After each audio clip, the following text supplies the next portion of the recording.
Hello and welcome to a new Apps for Creo Elements Direct Modeling video. Today we'll take a look at a very convenient feature with the automated generation of shop drawings. For this we use Solid Steel and the Part Assistant. Our assembly is very symmetrical, which leads to many identical parts. Therefore we first perform an equal parts detection to keep the later number of shop drawings manageable. We find the equal parts detection in the menu item More in Solid Steel, and it's called Same Parts. Here we first specify which assembly we want to examine, in my case the assembly demo, and get our selection immediately displayed in the 3D window. To convert equal parts to instances, we click on Create Shared Parts. Above we could select if only profiles or only sheets should be examined, but I want to include all parts and therefore I will leave both options activated. A click on the green tick starts the process. It only takes a few seconds. In the structure list you can see the changes immediately. There are now fewer components and the number of instances is indicated behind them in brackets. We switch to annotation and select the tab Part Assistant. Here the number of tools is very small with only one, but this one is quite powerful.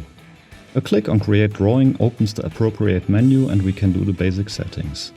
The assembly is already selected, but if we like we can define the selection more precisely. For demonstration purposes I'll choose the subassembly framework here. The default setting Unfold Sheets is as I prefer it, so I can select the folder where the drawings should be stored. The drawing number is fine for this demo, but of course you could define a name of your choice here. Edit Drawing Part List opens the next dialog. Here we see an overview of the drawings that are generated and which drawing numbers are assigned to them. Furthermore, we get information about the sheet size, the scale and the views. Here we can now clearly define which views are to be exported. For example, if I want to have a frontal view of certain parts, I can select this by simply clicking on it. Of course, it is just as easy to remove views. Back in the first menu, we can define more settings here below at Options, like the selection of the standard scale or the size of the drawing frame. Let me point out that very few of the components will fit on the selected sheet size at a scale of 1:1. But that doesn't matter, because parts that are too large are automatically scaled, which we will see in a moment when we look at one of the drawings. Here below we can select the automatic dimensioning and define the distances to the part and the distances between the dimension lines. We are now ready to click on Create Drawings and watch annotation do this in the background. This takes a few seconds, but of course it is much faster than doing it manually. Now it is finished and we get a summary about the export.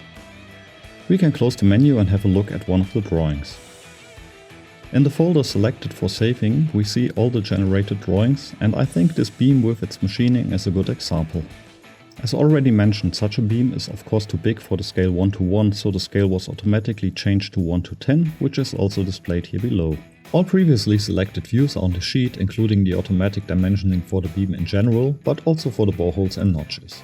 Here you can also see that the dimensioning was not perfectly positioned, but this is fixed pretty fast. That's it for today.